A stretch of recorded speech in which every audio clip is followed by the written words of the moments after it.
require vendors at gun shows to perform the background checks that licensed dealers must provide. Nearly 80 survivors and family members of those killed by a student gunman at Virginia Tech back in 2007 are asking Congress to change that. Virginia Congressman Robert Bobby Scott and Virginia Tech shooting victim Colin Goddard both join us live this morning to talk about what's happening today. Good morning to both of you. Good morning. Good morning. Today, as we mentioned in the introduction there, you will both speak at the Loophole Forum on Capitol Hill.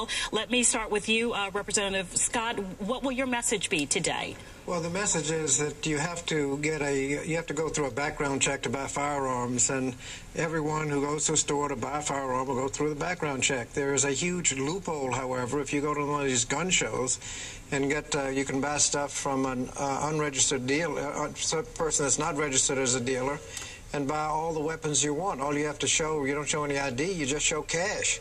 And that is a huge loophole and prevents us from effectively having any restraint on people who are not legally entitled to buy firearms from getting them. And that is different from what's required at a licensed store. So the difference between going out to one of these shows versus going into a store, quite big difference. Quite a difference, and it's a loophole. It makes the entire background check matrix almost meaningless, because people who cannot buy firearms legally through the normal process, they just go to a gun show and take the cash. Colin, I'm so happy, and I know I speak for all of us here in the D.C. area when I say we're happy that you are well and able to join us this morning. And I want to ask you to go back to that day several years ago now. But first, I'll ask what your message will be today as you join Congressman Scott at the hearing. Well, my message will be that, my experience that I experienced was a result of weak federal laws. It shows prohibiting mental health records should have been in the background check system, because he bought his guns legally at a store. He went through the check and he passed because his record wasn't there.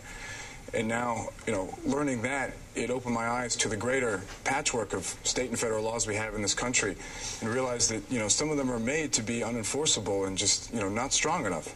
So this gun show loophole is a weakness in the Brady Act, where we state that criminals and mentally ill and a bunch of other prohibited purchasers shouldn't be allowed to purchase firearms.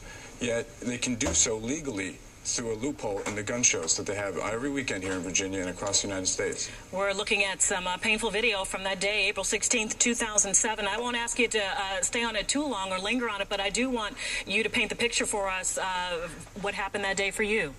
Painting a picture for you. Wow, it's very difficult to do. It's very difficult to explain what happened. It's 3 years ago, and my memory of it has kind of faded over the years, but there's still images that stay with me. I mean, it was the craziest day of my life. I've never been in a situation like that. It was the most stressful situation I've ever experienced.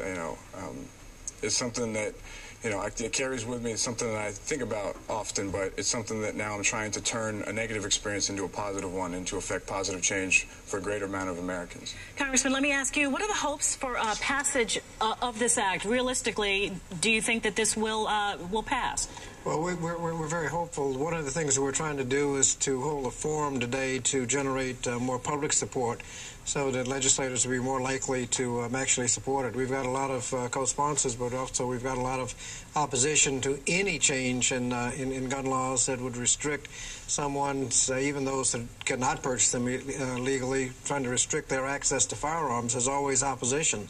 So the forum today is designed to generate more support so that we can hopefully get the bill passed.